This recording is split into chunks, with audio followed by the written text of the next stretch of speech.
On vous propose trois choses ce matin. Alors déjà, c'est de vous offrir une information, peut-être une acculturation sur ces enjeux de transition, de changement climatique. Ça va être fait par Monsieur Cantat. On va vous proposer également de prendre un peu de recul par rapport peut-être à certaines habitudes pour vous permettre justement, comme vous disiez Madame la Vice-Présidente, de changer de grille de lecture pour apprécier les politiques publiques. Et puis on va vous proposer de susciter une adhésion, une appropriation en vue d'une mise en œuvre et d'une contribution à ce plan d'action, à ces enjeux du PCAET. Voilà les trois objectifs principaux avec, on a bien conscience, le dernier. Voilà, aujourd'hui, ça va contribuer, puis il y aura d'autres étapes qui seront nécessaires. Alors, pour y répondre, Olivier Cantat va nous poser les éléments de façon factuelle. Qu'est-ce qui se passe actuellement? Quelles sont les conséquences actuelles? Et puis aussi, qu'est-ce qui va se passer dans le futur? Voilà, ça sera ce temps d'acculturation. Puis après, une table ronde, des retours d'expérience, des témoignages, pour voir ce qui se passe déjà sur le territoire. Et puis dire aussi les réalités. On ne va pas faire de l'angélisme, on va dire aussi quelles sont les difficultés, les conditions, mais aussi les réussites et l'intérêt de s'engager dans ces démarches avec ces entrepreneurs. Et puis après, bien évidemment, on aura des temps d'échange. Vous pourrez réagir par la parole, via votre smartphone. Et puis vous verrez, on va vous demander aussi un moment de vous poser. On va vous poser la question de dire, et moi, en quoi je suis concerné, en quoi je peux contribuer à la réussite de ce PCAET. Voilà, donc c'est tout ce qu'on va vous proposer ce matin. Vous l'avez compris, Monsieur le Président l'a dit, le but c'est aussi de changer un peu de format, de mettre un peu du rythme, d'avoir une dimension participative. Et c'est la raison pour laquelle, quand vous êtes arrivé, on vous a posé une petite question. Alors pour certains, c'est un peu difficile de synthétiser ce que représentait pour vous le changement climatique au travers d'un mot. Je vous propose de découvrir quels sont vos mots. Que représente pour vous le changement climatique? C'est Julien qui va nous faire découvrir ça.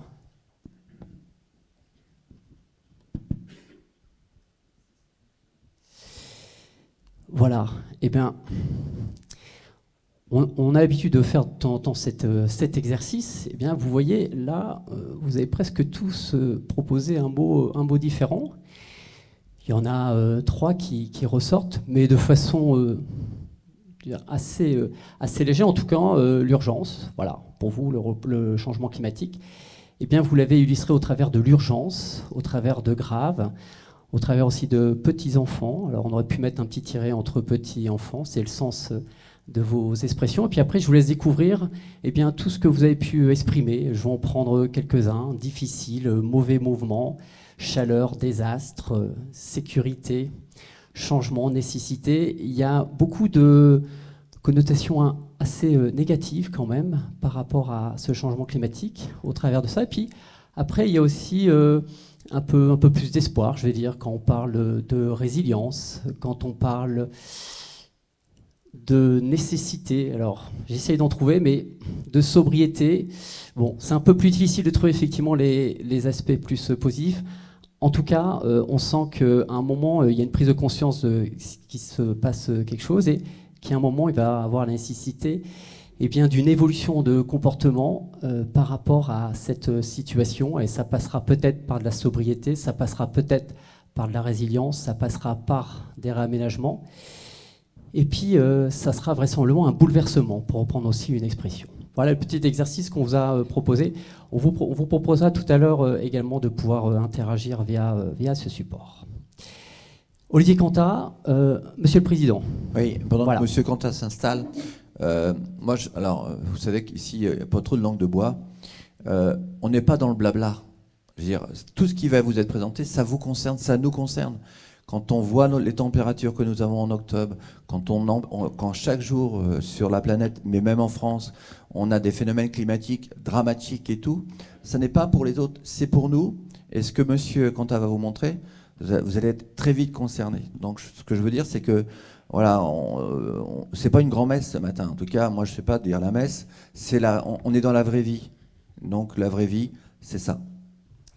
Et avant de vous laisser la parole, Olivier Cantat, petite précision, ce matin c'est filmé, voilà, donc ça permettra aussi aux élus qui ne sont pas présents, notamment aux maires, de pouvoir avoir cette information. Et donc elle sera diffusée, hein, c'est M. Bénet qui me précisait ça. Voilà. Donc c'est filmé et ça me permet aussi de dire, lorsque vous prendrez la parole pour réagir, on espère, eh bien n'hésitez pas à vous présenter. Voilà. Je vais vous présenter Olivier Cantard. Vous êtes représentant du GIEC.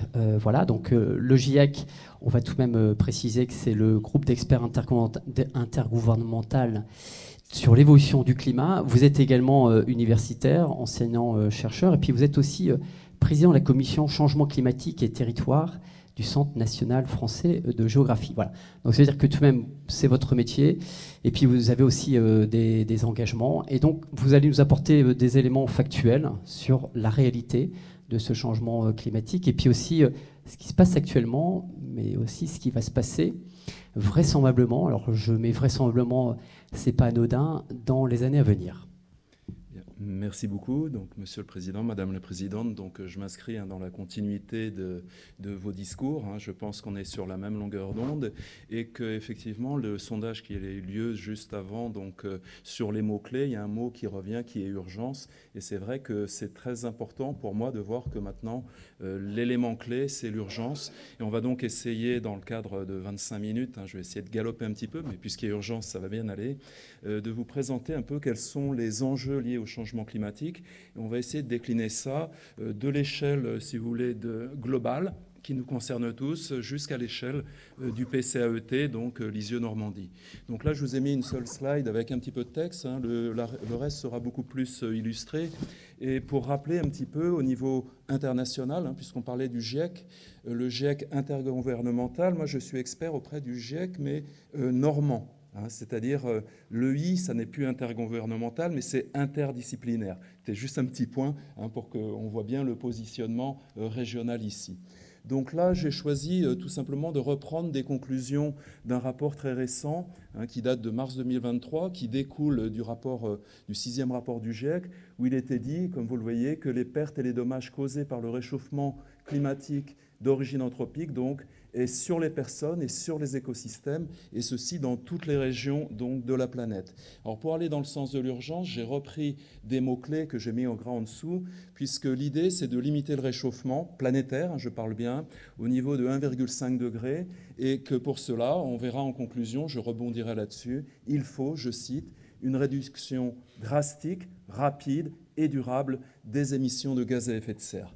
Donc voilà le contexte général sur lequel on va partir et que l'on va décliner dans le temps et dans l'espace pour redescendre à la Normandie et à votre secteur d'études, évidemment, ici.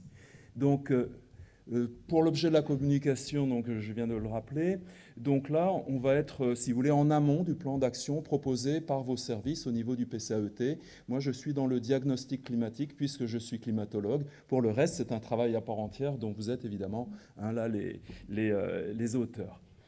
Donc pour aller tout de suite sur une idée rapidement du réchauffement, est-ce qu'il est besoin encore d'essayer de le prouver? Oui, je pense que c'est toujours nécessaire. Donc là, il y a une petite animation que je vous ai mise en bas à droite, où on voit bien depuis 140 ans quel est au niveau de la planète le réchauffement. Alors je ne vais pas la décomposer puisque les couleurs, même de tout le fond de la salle, parlent d'elles-mêmes. On passe du bleu vers le jaune, vers le rouge, et on voit bien que la dynamique est malheureusement un réchauffement très rapide, sans précédent au niveau de la rapidité, et dont les causes sont anthropiques sans équivoque. Les deux mots-clés que j'ai mis donc sur cette page de présentation, donc entre guillemets, puisque je cite le rapport du GIEC. Donc d'un point de vue pratique, pour parler de la rapidité sans précédent, si on se replace à l'échelle des 2000 dernières années, donc vous voyez cette courbe qui apparaît ici, où on a un battement jusqu'au temps récent, je dirais, de plus ou moins 0,5 degrés. Et sur la partie droite du document, qui est en gras, vous voyez le trait qui apparaît, qui là montre une croissance brutale, exponentielle, importante, qui fait qu'aujourd'hui, nous sommes au niveau du globe à environ 1,1 degré au-dessus de la température attendue qui serait, s'il n'y avait pas cette ère industrielle telle que nous la connaissons.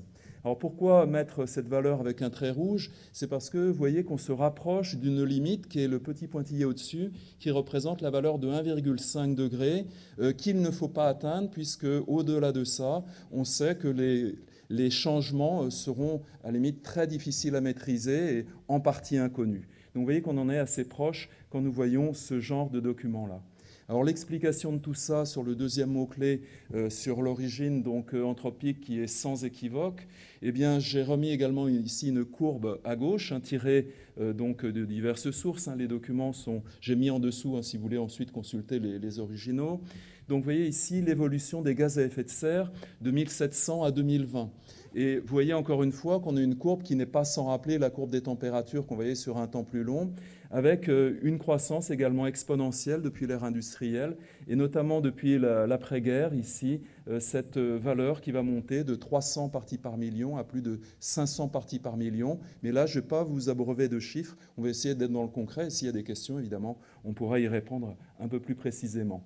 Donc on va bien parler d'un effet de serre, mais ce qu'on appelle l'effet de serre additif, c'est-à-dire que ce que nous allons créer. Parce que l'effet de serre général, lui, il est vital, sinon la Terre ne serait qu'une boule de glace à moins 15, moins 20 degrés de moyenne. Or, on est à 14 degrés. Et avec l'effet de serre additif, on va monter à 15. Et ce petit degré a des conséquences majeures dont vous pouvez évaluer déjà depuis quelques décennies les conséquences. Donc 1 degré, c'est énorme, ça on pourra revenir là-dessus également. Donc pour aller à l'essentiel maintenant, pour redescendre les échelles, du globe on va passer à l'échelle de la France. Donc qu'en est-il du réchauffement ? Donc là je vous ai juste fait un graphique qui nous montre bien depuis 1930 jusqu'à 2022 quels sont les écarts par rapport à ce qu'on pourrait appeler la normale climatique. Et là vous voyez que jusque dans les années 90, on a des petits bâtons rouges, des petits bâtons bleus qui marquent des fluctuations entre moins 1, plus 1 degré par rapport à cette valeur centrale qui serait notre référence, si vous voulez. Et puis depuis les années 90, on est systématiquement dans le rouge, et un rouge avec des bâtons qui vont prendre une ampleur assez considérable, puisque si on se réfère à un passé très récent, l'année 2022 était marquée par le record de température moyenne à l'échelle du pays, en prenant 30 stations, que vous avez en bas à droite pour montrer que c'est vraiment un échantillonnage large. Et là, on est donc malheureusement sur le podium. Et ce podium des années les plus chaudes à l'échelle de la France, on se rend compte qu'il est constitué de 2022, 2020 et 2018. C'est-à-dire que toutes les années les plus chaudes sont les dernières années. Et à l'échelle du globe, les 8 années les plus chaudes sont les 8 dernières années. Et je pense qu'on va encore en rajouter une avec 2023. Donc sur cet aspect-là, juste pour évoquer ce que représente une année au-dessus de la normale, j'ai repris des documents là, j'ai essayé de faire un petit montage, que vous voyez notamment en bas à droite ce que cela signifie. Donc là, vous m'entendez ? Donc là, vous avez la normale climatique et puis les dépassements en rouge, quand il y a plus de chaleur qu'attendu, et puis en bleu, lorsqu'on a évidemment plutôt des périodes froides. Donc on se rend compte que sur les 3 années citées précédemment, on est systématiquement dans le rouge et bien au-dessus du rouge. Et ce que vous voyez également, c'est en grisé les valeurs records. Donc non seulement on est dans le rouge, mais on tape souvent les valeurs records. Alors pour avoir une petite idée quand même de ce que ça pouvait être par le passé, donc on a connu plus ou moins en fonction de nos âges respectifs un peu des années froides. Et si on repart dans un passé très lointain, 56 ou 63 ou 85, vous voyez à gauche que le bleu était bien plus présent et le rouge était un peu anecdotique, toujours par rapport à la même normale, 1961-90. Donc là, quand on a montré ça, vous voyez que ça se vit au quotidien, le changement climatique, par ces périodes chaudes qui se prolongent et toutes saisons confondues, comme vous le voyez. Alors si on prenait 2023, malheureusement, je ne vais plus m'arrêter qu'ici au 18 octobre. Donc vous voyez qu'on est encore dans le rouge et longuement dans le rouge. Va-t-on battre encore un nouveau record ? Et ça pose une question tout simplement parce qu'on a l'impression qu'aujourd'hui, ce qui devient normal, c'est de battre des records. Alors ce qui est quand même un changement totalement de logiciel de fonctionnement du climat qui était normalement estimé, on est autour d'une valeur normale, plus ou moins au-dessus, et bien là, systématiquement, on bat les records. Donc voilà à l'échelle de la France quelques petits éléments. Alors je vais descendre rapidement à l'échelle de Lisieux. Vous voyez, je galope un petit peu, mais je pense que les images parlent mieux que mon discours. Et là, j'ai choisi des données de Météo France, données donc pas sur la station même de Lisieux, qui a un historique qui est un petit peu court, des années 90. Donc j'ai repris ce qu'on appelle des données simulées, où on va croiser les infos qu'on a dans le secteur. Et sur le point de gris qui représente Lisieux, on a une valeur qui est représentative. Donc voilà, juste pour information, sur quoi on va travailler. Donc ces éléments-là, voilà la courbe de 1961 à 2022, ce que cela donne. Malheureusement et sans surprise, vous voyez qu'on est dans la continuité de l'échelle globale, dans la continuité de l'échelle nationale. Vous voyez que depuis ces années 60, on est en hausse quasi continue. Alors certes, on a une grande variabilité d'une année à l'autre, hein, ce sont les hauts et les bas de la courbe, mais si vous regardez le trait horizontal qui représente ce qu'on appelle les normales, hein, des moyennes sur 30 ans, entre 61-90 et puis 1991-2020, on voit qu'on a fait un saut d'environ 0,7 degrés, hein, donc ce qui est considérable, hein, et on va essayer de préciser cela par la suite. Alors juste à titre de, puisqu'on parle d'actualité, l'année 2023, en bas à droite, j'ai mis la même chose pour le mois de septembre. Et le mois de septembre qu'on a connu, qui était finalement pour nous dans le nord de la France, à la limite un peu plus l'été même que juillet-août, hein, curieusement. Et là, on a obtenu des valeurs. Vous voyez ici, on est à 2023 en septembre et on a battu le record à plat de couture malheureusement puisqu'on a été par rapport au dernier record qui datait de 2006 plus de 1 degré au-dessus de cette valeur-là et plus de 3 à 4 degrés au-dessus de la valeur dite normale. Donc vous voyez que l'actualité nous rattrape ici. Pour illustrer également le réchauffement, peut-être plus concret, on peut évoquer le nombre de jours de chaleur, parce qu'un degré, ça ne parle pas forcément à tout le monde, mais si je vous dis le nombre de jours de chaleur, on en a gagné 10 par an, comme vous le voyez ici, sur une même base. Les bâtons jaunes représentent quand on dépasse 25 degrés dans la journée. Jusqu'à maintenant, on était sur une base de 10 jours, on est passé à 20 jours. Certaines années, évidemment, c'est beaucoup plus. Hein, les années comme la dernière ou celle qu'on a connue dans la dernière décennie, où là, on va dépasser le seuil de 20, voire 25, 30 par an. Autre chose que vous pouvez remarquer, les bâtons rouges qui représentent les fortes chaleurs, donc plus de 30 degrés dans la journée. Et là, vous vous rendez compte que dans les années 60 à 90, c'était vraiment anecdotique. C'était rare de dépasser 30 degrés et ça va devenir quasiment normal depuis une décennie, comme vous le voyez avec ces bâtons. Et puis, dernier point, les bâtons noirs, 35 degrés. C'était inconnu jusque dans les années 2000, au point de grille. Et maintenant, ça devient... Je dirais, c'est assez rare, certes, mais 35 degrés, ce n'est pas quelque chose qui va nous surprendre. Donc on voit bien le changement à l'échelle de ces 60 dernières années.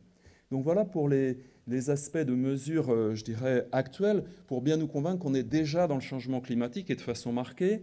Maintenant, donc, l'objet de la commande un petit peu, c'était de savoir ce qui allait se passer par le futur, puisque le PCAET ne va pas s'appuyer uniquement sur ce qu'on a aujourd'hui, mais surtout se protéger dans le futur, pour l'anticiper. Donc là, j'ai choisi des données d'un site qui est accessible à tous, c'est gratuit, ce qui est le site DRIAS, où on va pouvoir avoir donc une idée des perspectives pour le futur. Donc là, pour prendre un point de grille, j'ai choisi le même que celui que je vous ai présenté. Donc on est sur Lisieux, on est donc dans... vous connaissez mieux votre secteur que moi. Donc vous voyez sur cette carte des climats, on est dans une des composantes du climat normand, hein, qui est exprimé par le vert. Donc là, on a une petite, un peu de continentalité. On est dans le climat qu'on appelle contrasté du bocage, qui va différer des plaines beaucoup plus sèches qu'on a à l'ouest avec la plaine de Caen ou à l'est avec la plaine d'Évreux, et bien différent des aspects maritimes. Donc là, je me focalise sur votre échelle, sur votre secteur, en prenant les données donc, de Lisieux. Donc si nous avons une politique immédiate, c'est-à-dire que les accords de Paris, de la COP21 en 2015, s'ils étaient appliqués immédiatement, on pourrait à la limite contrôler le réchauffement. Mais même en faisant ça, vous voyez que ma courbe que vous voyez là en vert, on va quand même gagner environ 1 degré. On augmente et ensuite on plafonne, on limite, on baisse légèrement. Donc dans ce cadre-là, avec 1 degré de plus par rapport à la situation, je dirais, actuelle, on va contrôler encore un peu le système, on peut s'adapter. C'est-à-dire que les conséquences sont certaines et bien sensibles, mais elles sont encore contrôlables pour les systèmes naturels et anthropiques. En revanche, évidemment, si on ne fait rien, ce qui est malheureusement, vous voyez, il y a un grand temps de réaction, hein, vous l'avez constaté, au niveau des actions, entre les discours et les actions, eh bien, on pourrait être entraîné à ce scénario-là où, sans politique climatique, on gagnerait plus de 3 degrés. Alors, vous avez déjà vu avec 1 degré tout ce que ça donne à l'échelle de la planète, et là, on gagnerait 3 degrés.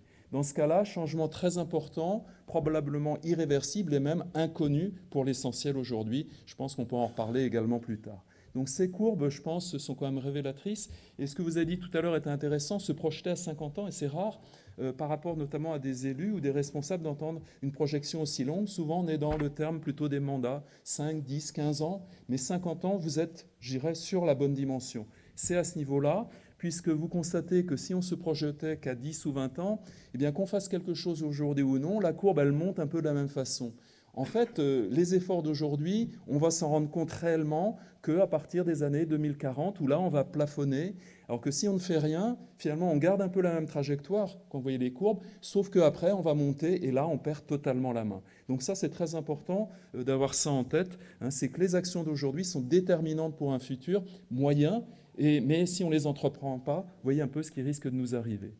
Alors ces éléments-là, maintenant, pour essayer d'avoir une vision un petit peu plus géographique, hein, puisque je suis climatologue, mais géographe de formation à l'origine, donc, on fait des petites cartes, et là, je me suis permis de mettre un petit carré où on a à peu près le secteur de Lisieux-Normandie, hein, pour vous repérer si besoin était, et pour qu'on ait en position un peu centrale dans la Normandie. Donc mon discours va être assez simple, puisqu'il va s'appuyer, je dirais, assez proche des valeurs moyennes que vous avez là. Donc voilà une carte ici de l'évolution possible de la chaleur en Normandie. Donc à gauche, juste pour information, vous avez donc la référence de la période actuelle, qui est en fait 76-2005. C'est déjà même un peu passé, j'ai envie de dire. Et puis à droite, en haut, un scénario optimiste, et puis en bas à droite, le scénario pessimiste. Alors j'ai concentré mon exposé plus sur le scénario pessimiste, puisque malheureusement, on va plutôt vers celui-ci actuellement, sauf si, et là, évidemment, en conclusion, on verra quelles sont les armes possibles que l'on a à notre disposition. Donc vous vous rendez compte que là, si on se projette à l'échelle de la Normandie, on gagnerait plus de 30 jours de chaleur, c'est-à-dire qu'on aurait un allongement de l'été, comme un petit peu l'année dernière ou cette année, on s'en est rendu compte. Et 2023, on est encore début octobre et on est à des valeurs assez exceptionnelles. On a eu un petit jour de fraîcheur et on est reparti encore à des valeurs exceptionnelles. Donc ça, c'est pour le nombre de jours de chaleur. Les couleurs, même du fond de la salle, hein, sont sans équivoque. Si je m'occupe également maintenant de la chaleur, mais la chaleur nocturne, on ne parle pas depuis beaucoup d'années. En tant que climatologue, ça nous intéressait notamment parce que ça évoquait des aspects pratiques, notamment des conséquences sanitaires sur le temps de récupération physiologique, hein, que l'on a. Et dans ce cadre-là, vous vous rendez compte que le nombre de jours de nuit, ce qu'on appelle tropical, plus de 20 degrés, actuellement, c'est quelque chose d'anecdotique, une fois tous les 10 ans à l'échelle de la Normandie. Eh bien, dans le futur, sur un scénario pessimiste, on passerait à près de 2 semaines de nuit de ce type tropical. Et là, ça aura des conséquences, hein, sur la santé, comme on le verra, en focalisant un peu sur le domaine urbain qui va être encore plus touché que le domaine rural. Donc ces éléments-là, encore une fois, les couleurs, malheureusement, sont sans équivoque. Donc si je continue mon analyse, hein, vous voyez, je vais rapidement, mais je vais essayer de... Je ne vais même pas terminer en avance, si. Je regarde. Non, Julien, ça va aller. Donc, d'accord. Hein, vous me dites parce que j'ai tendance à galoper un peu pour qu'on puisse... Ah, bah, si le maître du temps est là-bas, je vous regarde. Donc, autre élément fondamental, puisque c'est un peu une gageure de dire qu'on va essayer de parler du changement climatique en 25 minutes. Donc, j'ai réduit nécessairement beaucoup de choses. Mais si je parle des températures, il ne faut pas oublier l'eau. Parce qu'il y a l'énergie et l'eau. Ce sont les deux composantes de tous les systèmes. Donc, si je veux parler de l'eau, on va le voir par les apports pluviométriques. Donc, globalement, dans les dernières simulations sur lesquelles je m'appuie ici, eh bien, on aura une hausse sur la Normandie d'environ, vous voyez, 8%. Hein, c'est la petite carte à gauche que vous voyez. 8% de pluie en plus à l'échelle de l'année. Mais c'est un élément qui est assez trompeur parce que plus chaud mais plus humide, oui, mais plus chaud, valable à toute saison, plus humide, plus arrosé, valable pour l'ensemble des saisons, sauf l'été, où là, on aurait un déficit très marqué. Donc c'est un peu ce qu'on vit, hein, ces dernières années, donc on a déjà une idée des conséquences. Donc des hivers notamment beaucoup plus arrosés, vous voyez, environ 20% de plus, mais des étés plus secs, 16% de moins. Donc là, les conséquences vont être évidemment assez dramatique par rapport à tous les problèmes de gestion de l'eau, que ce soit de l'eau à usage, je dirais, pour l'agriculture, hein, pour l'élevage, mais également à des usages domestiques et puis industriels, comme vous pouvez vous en douter. Donc voilà pour ce qui est des précipitations, sans compter que la façon dont vont tomber les précipitations seront, hein, je parle bien au conditionnel, parce que je l'ai mis à droite ici, on a plus d'incertitudes que par rapport aux températures, où là, je dirais, malheureusement, le rail, il est bien ancré, il est bien accroché au sol. Sur les précipitations, on est dans une zone qui est un peu limite, et d'une expérience à une autre, des fois, on a des valeurs qui ne sont pas toujours les mêmes, sauf quand même, c'est pour ça que je l'ai encadré, des hivers plus arrosés, des étés plus secs, ça, c'est quasiment admis de façon universelle. En revanche, les intersaisons sont un petit peu différentes. Donc, quand j'ai rappelé ces éléments-là, donc les précipitations auront également un caractère plus violent. C'est-à-dire que si on regarde un petit peu la façon dont tombe la pluie, hein, l'image un peu stéréotypée de la Normandie où on a le crachin normand, pas breton, même, il doit beaucoup se ressembler, eh bien ces pluies fines, ces bruines, vont plutôt laisser place à des averses un peu plus violentes, hein, plus d'énergie dans le système, donc un peu plus de violence.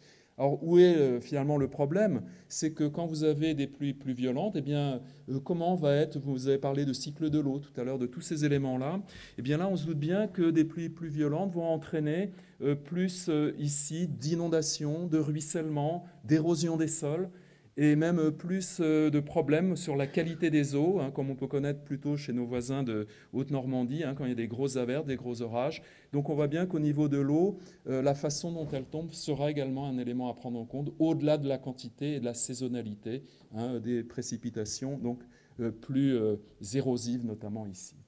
Donc si j'évoque un dernier point de cette présentation sur le futur avant de boucler sur les aspects plus, je dirais, de Lisieux-Normandie, eh bien là, je vous ai mis des petites cartes qui vont croiser les potentialités nouvelles en eau et en énergie. C'est ce qu'on appelle un profil bioclimatique.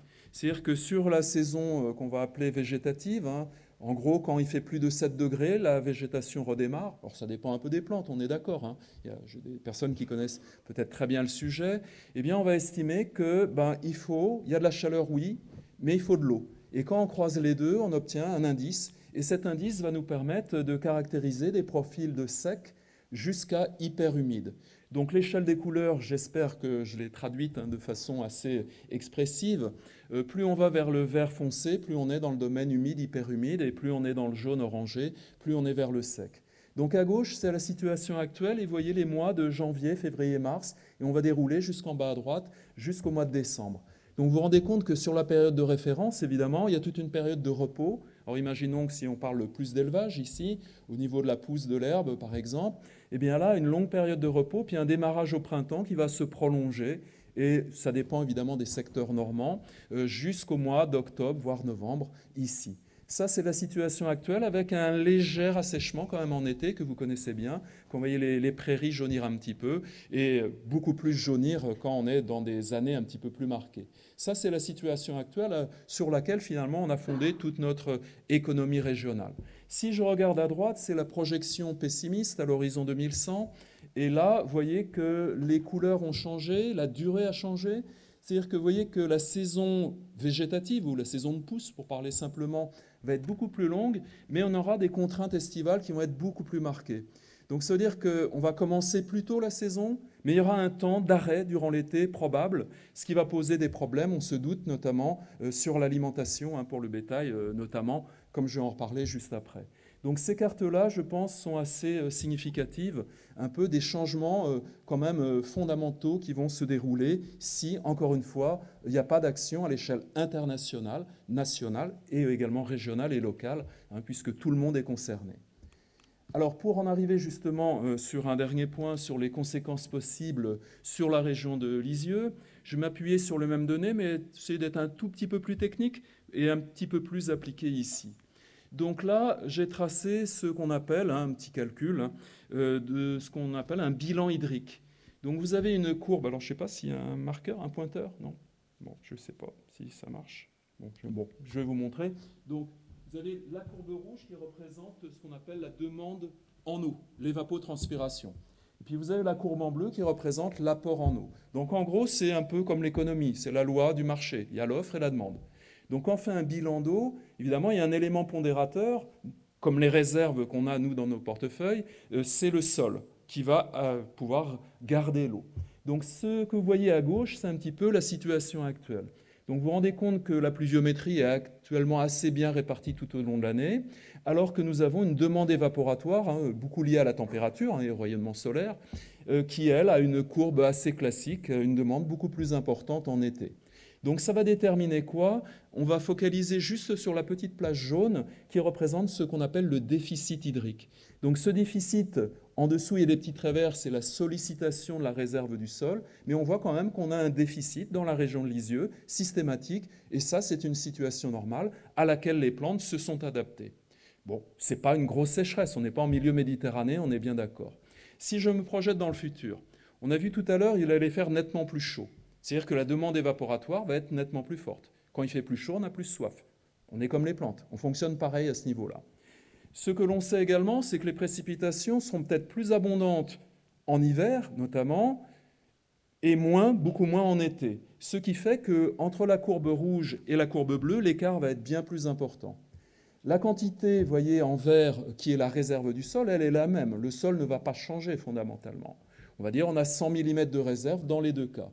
Mais quand je regarde ces deux courbes, vous vous rendez compte que la plage en jaune va augmenter de façon considérable. Donc le déficit qui était de l'ordre de 40 mm va passer à 120 mm, c'est-à-dire qu'on va le multiplier par 3. Donc vous imaginez les conséquences, notamment sur les prairies, ce qu'il peut se produire. Donc j'insiste également sur un dernier point que j'ai marqué ici, c'est que dans le détail, sur chaque exploitation, il va falloir tenir compte également de la nature du sol. Quand on est dans la région de Lisieux, globalement, on n'a pas des sols qui ont une réserve utile maximale très importante, sauf par endroits. La carte à droite, faite par Patrick Legoué, avec lequel je travaille, qui est pédologue, géographe ici, nous montre bien en bleu foncé les régions où on a des fortes réserves, et notamment dans la plaine de Caen, au nord-ouest, là on est gâté pour cela, où finalement une sécheresse de printemps va bien passer parce que le sol a 200 mm au lieu d'en avoir 100. Quand je suis dans la région de Lisieux, on voit que les sols sont en général moins épais, d'une granulométrie peut-être un peu moins favorable. On a moins de leuses de limon que sur la plaine de Caen. Et donc, on va avoir des réserves beaucoup plus faibles, sauf dans certains endroits. Donc, en fonction de la topographie, de là où le sol s'est un peu accumulé, on pourra avoir des différences. Et les écarts vont évidemment se créer ici. Donc ça, c'est un petit point quand même à discuter, puisqu'on a le même climat, mais au niveau du bioclimat, on va parler même d'un biopédoclimat pour introduire le rôle du sol qui est essentiel dans les bilans d'eau.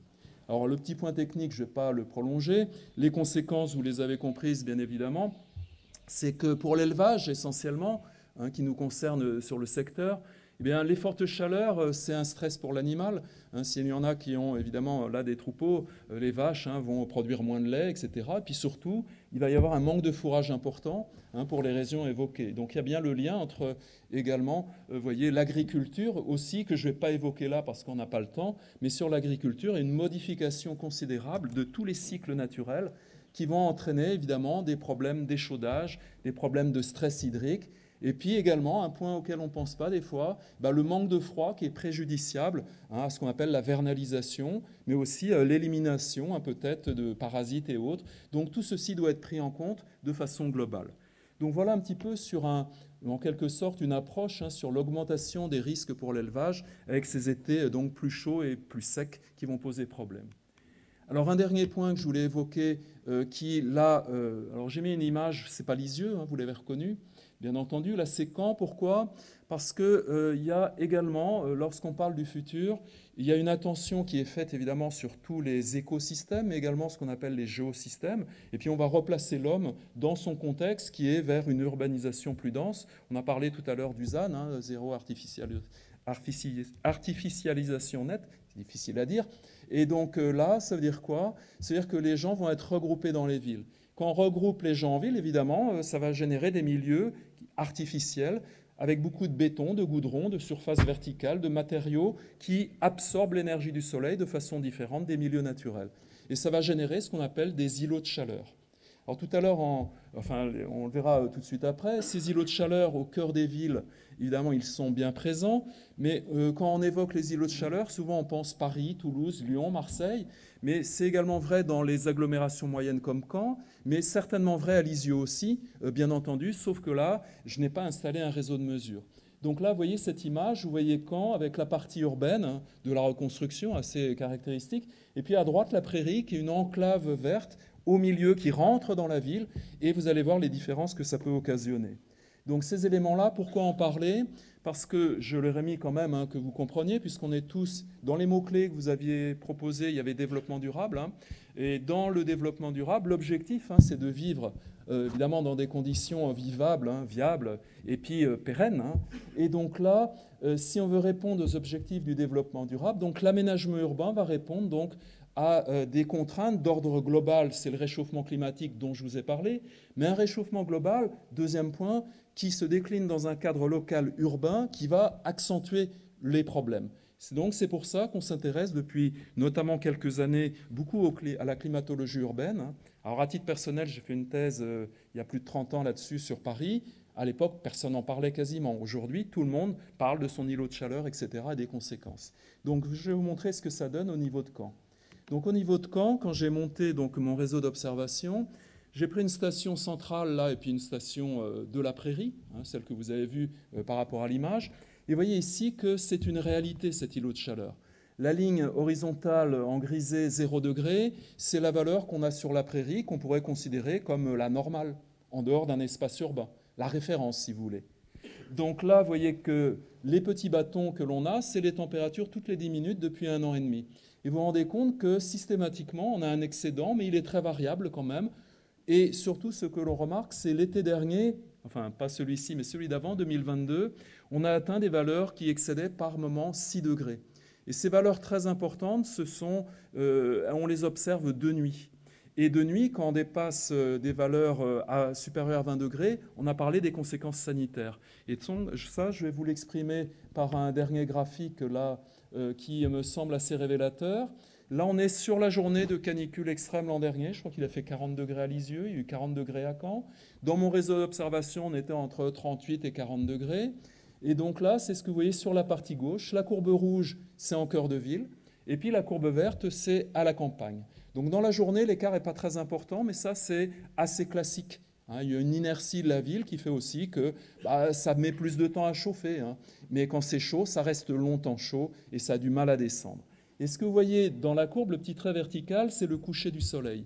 Et à partir du coucher du soleil, sur la campagne, toute l'énergie solaire accumulée est réévacuée, la température va descendre, et en milieu de nuit jusqu'à la fin de nuit, on va passer sous le seuil des 22-23 degrés, qui est le seuil de récupération physiologique. On va même descendre sous les 20 degrés. C'est-à-dire que vous êtes chez vous, vous ouvrez la fenêtre, vous allez dehors, vous respirez un air, où physiologiquement, après le stress thermique de la journée, vous avez un temps de récupération et le lendemain, vous êtes à nouveau d'attaque pour repartir. Donc là, une personne qui est en santé normale, il n'y aura pas de problème, il fait chaud, on boit, on se couvre la tête d'un chapeau, et puis on se repose la nuit, on récupère et on repart. Surtout pour les personnes qui travaillent en extérieur, bien entendu. En revanche, si vous êtes en centre-ville, vous vous rendez compte que l'énergie accumulée fait que durant la nuit, la décroissance est très faible. Et là, vous avez une fin de nuit notamment qui va être inconfortable puisque les températures, la courbe rouge, ne vont pas descendre sous 25 à 27 degrés, donc largement au-dessus du seuil de récupération physiologique. Là, c'est la température dans la rue, ce n'est pas dans votre appartement. Là, il y a également de l'inégalité sociale qui va apparaître entre les maisons aux gros murs épais, etc., et puis les chambres de bonne coincées sous les toits, ou les constructions de mauvaise isolation. On va avoir évidemment des problèmes de récupération qui seront d'autant plus, graves que vous êtes d'une santé qui est évidemment fragile. Donc les personnes âgées, les personnes malades, les enfants, mais tout le monde est concerné. Je pense que chacun d'entre vous, une nuit où il fait chaud, on est mal, si c'est une fois dans l'année, ok. Si c'est 2 fois, ça va, mais si c'est 3 fois, 4 fois et 5 fois de suite, eh bien là, ça va se traduire dans une surmortalité, ce qu'on a mis en évidence sur les très grandes agglomérations. Je ne sais pas ce qu'il en est au niveau de Caen, au niveau de Lisieux, par rapport, donc là peut-être que vous pourrez répondre si vous avez observé des choses à ce niveau-là. Donc voilà un peu les éléments. Donc pour conclure, je ne vais pas conclure, puisque c'est plus une ouverture. Donc en résumé, j'avais plusieurs points donc, à rappeler. Donc j'ai été vite, mais je pense que vous avez bien compris que le changement climatique, il est déjà à l'œuvre, c'est une réalité en Normandie et sur notre secteur, bien entendu, et que malheureusement, il devrait s'accentuer dans les décennies à venir. Et même si on fait quelque chose, on va quand même être sur la lancée, sauf qu'il faut essayer de la contrôler. Deuxième chose que vous avez également remarqué, c'est que les extrêmes d'aujourd'hui, que l'on connaît dans les canicules, etc., eh bien demain, ce sera la normale. Donc ça veut dire qu'on a quand même une idée de ce qu'on peut faire quand on est en période de crise actuelle, sauf que la crise, ce sera la continuité. Donc quand même un changement important ici à prévoir. Alors, des petits points rouges, vous avez compris, il faut des petits points verts, sinon ça ne sert à rien de vous parler. Si je vous dis tout est foutu, on s'en va et puis terminé. Non, évidemment, sinon je ne serais pas là.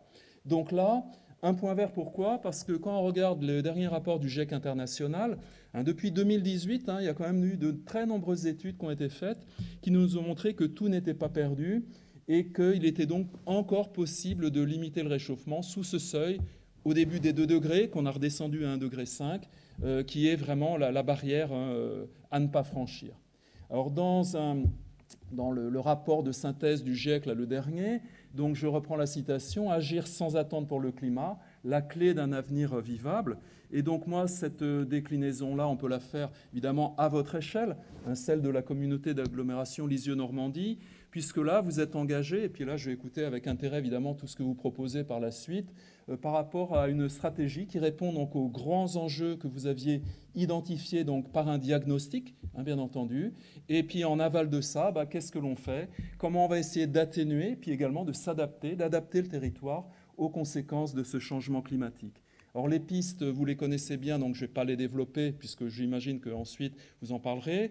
À des échelles différentes, on va retrouver des solutions hein, qui sont évidemment à vivre autrement, utiliser moins les énergies polluantes, développer d'autres énergies. Ça, c'est un petit peu les éléments classiques que vous avez, que là, je ne vais pas me permettre de redévelopper, puisque ça va faire l'objet, je pense, de la présentation suivante. Donc, j'ai conclu en reprenant la citation de départ. J'aime bien les boucles, hein, puisqu'on essaie dans un système de toujours retomber sur nos pieds.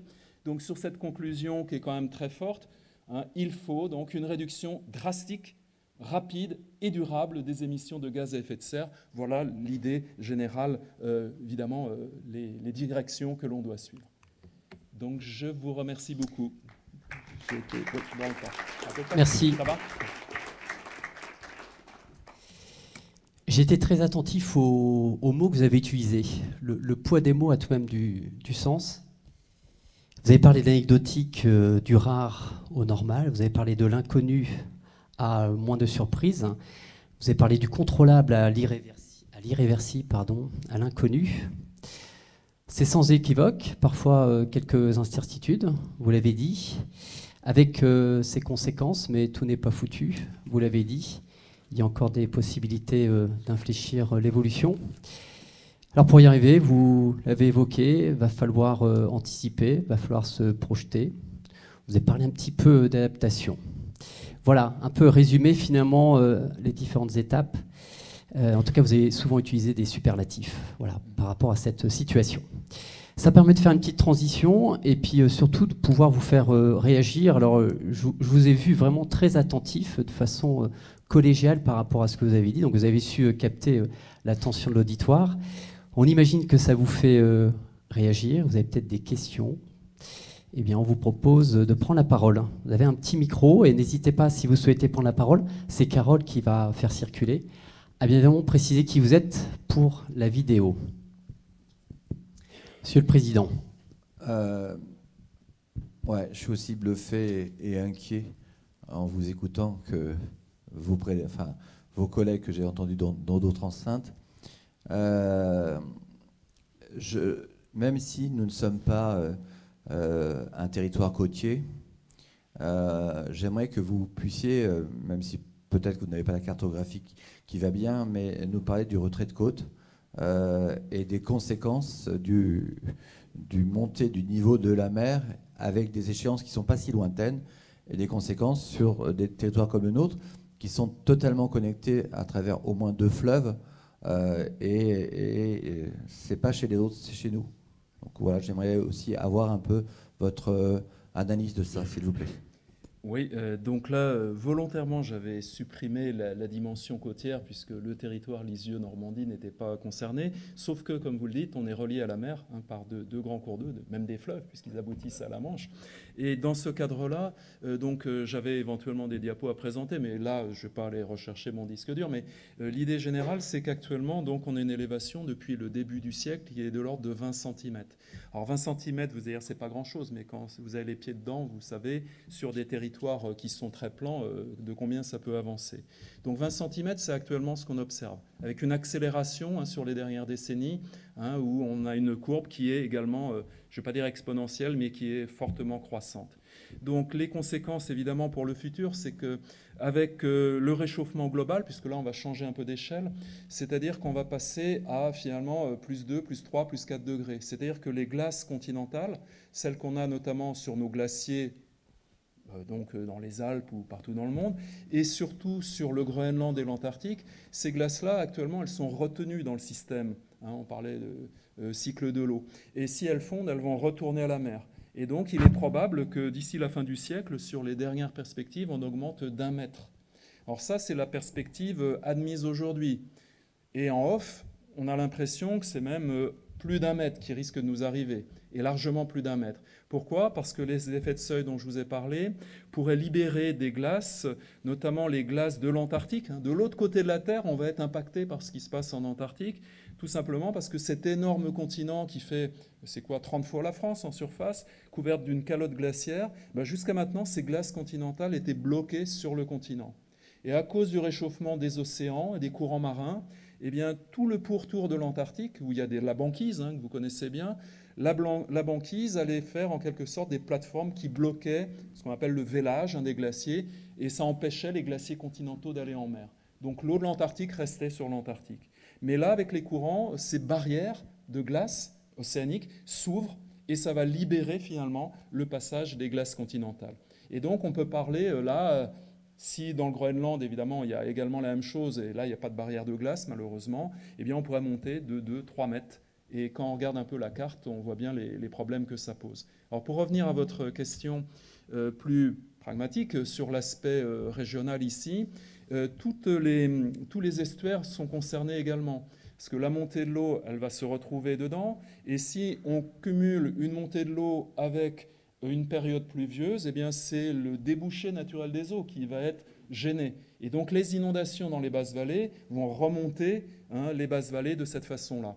Donc j'ai des collègues qui travaillent beaucoup sur le sujet, et là on voit bien les conséquences que ça peut avoir de concomitance, de phénomènes d'aléas météo, de tempêtes et puis de pluies importantes, de sols gorgés d'eau, avec un niveau plus élevé, eh bien on va avoir ces problèmes-là. Autre conséquence que vous pouviez évoquer également, c'est au niveau de l'érosion du littoral. Évidemment, tous les biens qu'il y a sur le littoral vont être affectés. On voit bien la difficulté actuelle de tous les gouvernements pour, d'un point de vue économique, voir comment on gère ça, comment on déplace des populations, comment on les indemnise, etc. Et puis vous avez également, d'un point de vue physique également, ce qu'on appelle les biseaux salés. C'est-à-dire que la pression de la mer étant plus forte, au niveau des nappes phréatiques, ça va faire avancer les eaux salées. Donc des eaux qui n'ont pas d'utilité comme peuvent avoir des eaux douces. Donc tous ces éléments-là sont dans le système et vont impacter indirectement également tous les territoires, puisque même si on n'est pas côtier, on est quand même très proche. Donc là, il y a également énormément de choses de fait que je n'ai pas développées. Là, oui, il y aura les conséquences sur les biens des personnes, oui. Les personnes sur les biens, mais aussi sur les bétails, enfin l'alimentation, la nature des sols. Je crois qu'on n'imagine pas... on se pense que c'est pas pour nous, mais c'est aussi pour nous. On a la Dive, on a la Touques, enfin voilà, on a des cours d'eau majeurs qui seront directement impactés. Et c'est vrai que voilà, c'est aussi une réflexion qu'on doit intégrer dans nos documents d'urbanisme, mais pas que, quoi. Oui, la difficulté, c'est qu'on intègre des fois un état moyen, mais il faut regarder dans les états moyens quels sont les états extrêmes. Puisque quand il y a une catastrophe, évidemment, ce n'est pas sur un niveau moyen qu'elle se produit. Il y a eu des cartes qui ont été, sur la base de l'ADREAL, l'INSEE a produit des cartes où on voit bien toutes les zones sur une tempête caractéristique, le niveau extrême possible dans 100 ans, et on voit toutes les terres touchées. C'est considérable. Pour la Normandie, on voit toutes nos zones côtières, comment elles vont être affectées. Et ça va concerner, je ne sais plus de 100 000 habitants quand même. Et puis des activités économiques, notamment en basse vallée de la Seine, surtout, qui vont être... vraiment en difficulté. Ça, on le sait déjà. Ouais. Dans une autre vie, j'avais été assez intéressé par le retrait du trait de côte, oui. Sur Biscarrosse, enfin sur toutes ces... Et c'était très majeur, quoi. Je veux dire, c'était 2 à 3 cm tous les 5 ans. Voilà, nous ne sommes pas à l'abri de ça, bien au contraire. Oui, là, c'est vrai qu'au niveau de l'Aquitaine, ils ont été en avance, notamment dans la création des équivalents du GIEC à un niveau régional. C'était les premiers, parce qu'il y a le problème de retrait du trait de côte, là, parce qu'il y a toute cette façade atlantique qui est soumise en plein au flux d'ouest. Et au niveau des Landes, vous avez tous, je pense, en tête un peu les images de l'an dernier où on voyait les deux bâtiments, là, le Signal, qui était donc à Soulac-sur-Mer, où on voit le recul. Et quand on regarde les cartes, si on se reporte il y a 40, 50 ans, la mer était à 200 mètres. Et toute cette partie était mangée par l'augmentation du niveau et les tempêtes, ce qui fait que là, on y est hypersensible. Et c'est pour ça que ça a marqué. Et là, je regarde Danny Terga, notre vice-président en charge de l'aménagement. On commence à attaquer notre PLUI, notre SCOT et notre document d'urbanisme qui va nous projeter dans les 10-15 ans à venir. Aujourd'hui, je regardais, il y a 227 maires qui sont mis en examen, en tout cas qui sont poursuivis juridiquement pour des délivrances de permis de construire dans des zones à risque, en tout cas des zones qui... Voilà. Donc, et comme ce phénomène va s'accentuer, on va avoir un niveau de vigilance nécessaire, sans quoi ça va devenir très compliqué pour tout le monde. Oui, allez, je vous propose, je me permets... Non, mais je me tais. En tout cas, vous avez, Monsieur le Président, ouvert sur finalement ce qui va se passer au Groenland, et puis vous l'avez bien dit, hein, conséquences bien évidemment sur tous les territoires. Autre réaction par rapport... Monsieur, allez-y. Tout d'abord, merci pour cette présentation qui était vraiment très claire et très intéressante et qui est malheureusement tout sauf une surprise. Pardon, je ne me suis pas présenté, Éric Boinard, je suis responsable des cycles de l'eau, vice-président à Lisieux-Normandie. Il y a juste une chose qui m'a surprise et qui m'a interpellé, c'est par rapport au petit cycle de l'eau. Vous avez parlé du grand cycle, vous avez parlé des conséquences du manque de pluie en été et de beaucoup de pluie en hiver, mais pour autant, en fonction des territoires, notre manière de nous alimenter en eau ne sont pas les mêmes. Si on prend le secteur de Vire, on est plutôt sur des eaux de surface, et chez nous, on est plutôt sur des eaux profondes. Donc pour autant, enfin en tout cas des eaux souterraines.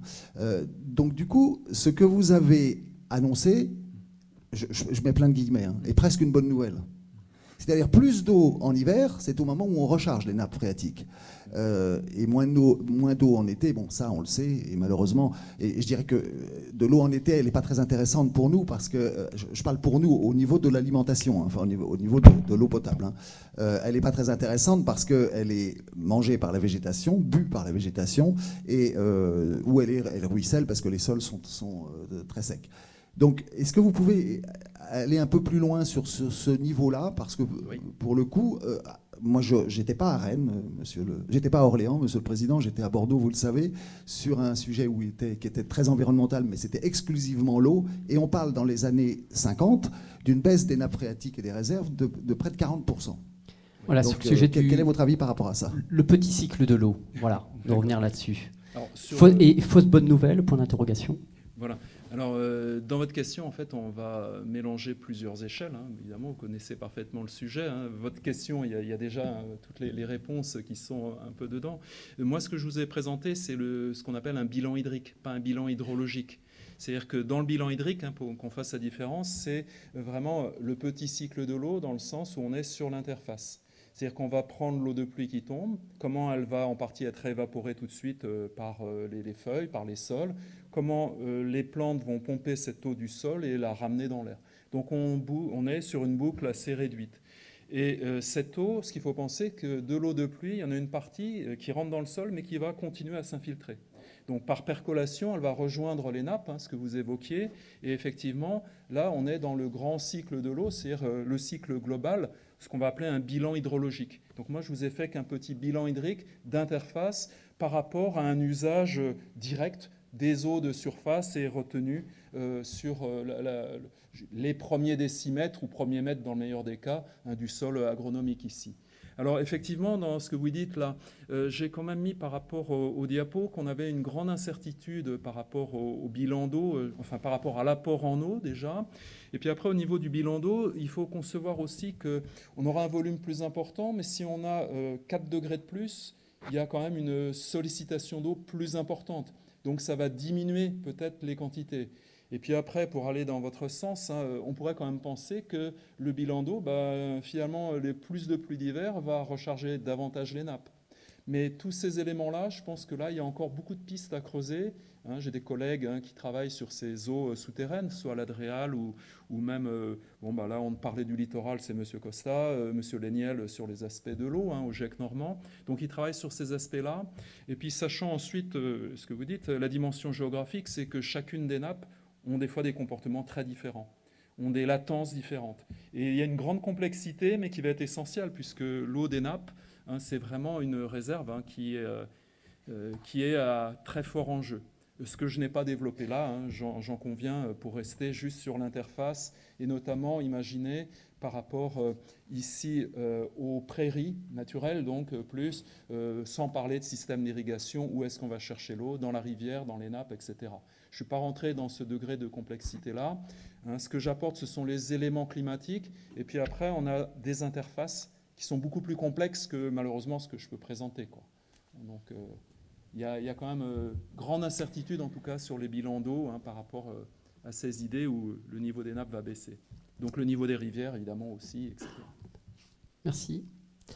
Autre réaction? Voilà, monsieur. Oui, bonjour, Daniel Chedeville, maire de Notre-Dame-d'Olivet. Pendant que mes collègues étaient en congrès, moi j'étais en vacances dans l'Aubrac et j'ai vu des panneaux dans les champs indiquant « Laissez nos vaches péter ». Donc ça m'amène à deux questions. Quelle est l'influence du méthane sur le réchauffement climatique? Et est-ce qu'on doit agir sur les émissions de méthane et comment? Donc là, c'est un vaste sujet qu'on peut décliner à toutes les échelles, mais effectivement, alors le méthane, c'est un gaz dont on parlait relativement peu jusqu'à quelques années. On en reparle beaucoup plus. Enfin, c'est tout ce qui est issu en fait des fermentations. Donc, on a dans les gaz des animaux, mais également les sols, hein, les marais, hein, et puis tout ce qui est déchetterie à ciel ouvert, où on a tout les systèmes de pourrissement, ça va dégager du méthane. Donc, le méthane, c'est un pouvoir réchauffant qui est beaucoup plus fort que celui donc, du dioxyde de carbone en plus. Ça a une durée de vie qui est moins longue, heureusement, mais on est quand même sur un gaz majeur. Et pourquoi, pour répondre plus généralement à votre question, le méthane, le gros problème, c'est qu'actuellement, il y a une grande partie du méthane qui est bloquée dans les sols, et notamment bloquée dans des sols actuellement gelés. Toute la zone polaire dont je n'ai pas parlé ici, mais ou subpolaire plutôt, qui est en cours de dégel, hein, tout ce qu'on appelle le permafrost, hein, le sol toujours gelé, donc vous avez peut-être des souvenirs de vos classes dans un temps lointain. Tous ces sols gelés, finalement, en fondant, ils vont libérer ces gaz-là. Et on va donc avoir, au niveau des régions polaires et subpolaires, un effet, alors j'allais dire boule de neige, parce que ça se démultiplie, mais ce n'est pas une boule de neige, malheureusement, puisque les sols fondent. Mais on va avoir un effet d'entraînement très important, parce que le réchauffement climatique va accélérer le réchauffement climatique. Et quand on voit les millions de kilomètres carrés qui risquent de passer de l'état gelé à l'état dégelé, il y a une très grande quantité de méthane qui va s'en dégager. Et donc, du coup, le réchauffement accélère le réchauffement.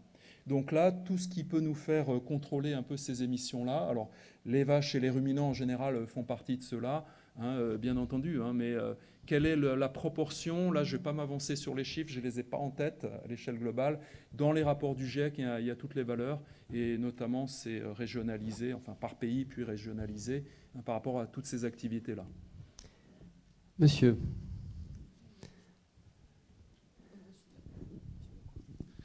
Oui, bonjour, Christian Corti, maire de Leminaude. Dans le même ordre d'idées, est-ce que vous pouvez me dire, moi j'ai entendu ça, mais je ne suis pas sûr de moi, que la vapeur d'eau était aussi à effet de serre, comme un gaz à effet de serre? Alors, j'en ai pas parlé tout à l'heure, mais la vapeur d'eau, c'est le principal gaz à effet de serre. Donc la vapeur d'eau, à elle seule, c'est 2/3 des gaz à effet de serre. Simplement, la vapeur d'eau, on va la considérer comme une somme, un état présent, et c'est sur cet état présent qu'on va rajouter, nous, un effet de serre que j'ai qualifié d'additif. C'est-à-dire que parmi tous les gaz à effet de serre, il n'y a pas que le dioxyde de carbone. Le principal, c'est la vapeur d'eau. Je suis entièrement d'accord avec vous. Alors on l'élimine souvent des démonstrations pour ne pas complexifier la chose, puisque souvent on va parler des effets de serre, l'effet de serre anthropique, c'est-à-dire l'ajout par rapport à un effet de serre naturel dont la vapeur d'eau est le principal élément. Donc ça, c'est une certitude. Alors il y avait... on va donner... Le micro est à côté de monsieur, puis après ça sera... Monsieur un peu plus... Allez-y, présentez-vous, n'oubliez pas. Bonjour, merci. Gérard Louis, maire de Belleville-en-Auge. Donc je vous préviens, on va changer le nom de notre village. On va l'appeler Bellerive-en-Auge, parce que j'ai un territoire où j'ai plus de 80% à moins de 10 mètres d'altitude. Donc une zone de marais très concernée, très impactée par le changement climatique. Je voulais Bon, j'ai énormément apprécié votre discours. Je ne mesurais pas l'urgence. Vous avez vraiment mis le doigt sur l'urgence. Et ça, c'est fondamental. Je voudrais quand même vous dire qu'on parle beaucoup de développement durable. Et le développement durable, ce n'est pas que l'écologie. On l'a trop oublié. Dans les années 80, j'ai été l'un des instigateurs d'un groupe d'agriculteurs qui se sont penchés sur le développement durable. On a fait des bilans carbone sur nos prairies. Et on s'est aperçu, enfin l'ensemble de tout ça, en maintenant un niveau économique très satisfaisant, un niveau social, parce que derrière ça on a créé des embauches, un niveau social important, on a réussi à maintenir un équilibre entre tout ça. Et on a tout de suite abandonné l'idée de productivité qui nous tenaille en permanence en agriculture. Si vous n'êtes pas performant techniquement, vous n'êtes pas performant.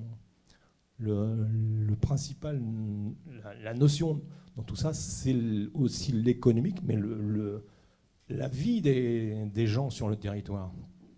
Et dans le développement durable, on ne parle malheureusement que trop, à mon avis, trop d'environnement. On en parle. C'est pas qu'on en parle trop, c'est qu'il faut parler aussi du social et de l'économique. Voilà. Oui. Merci. On en parlera justement de ce que vous avez fait, notamment lors de la table ronde avec Bruno Dorchy. Voilà. Sur cet équilibre qui, par définition, est toujours instable. Il y avait monsieur, allez-y. Oui, Alain Mignot, maire de Lumini-Guillaume. Je vois beaucoup de rapports sur le GIEC ou différents.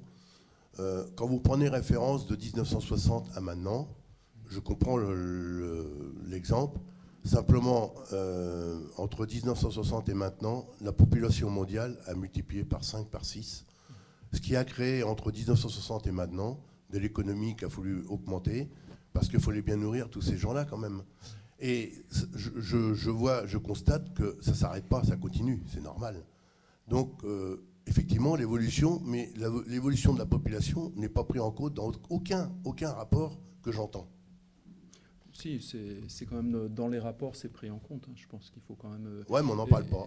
J'entends pas parler oui. Entre l'industrie en 1960 et l'industrie maintenant, pour faire de la production, pour nourrir les gens ou les fermes, comme disait Jean-Louis tout de suite, faut bien nourrir la population. Donc, effectivement, l'augmentation a suivi la population.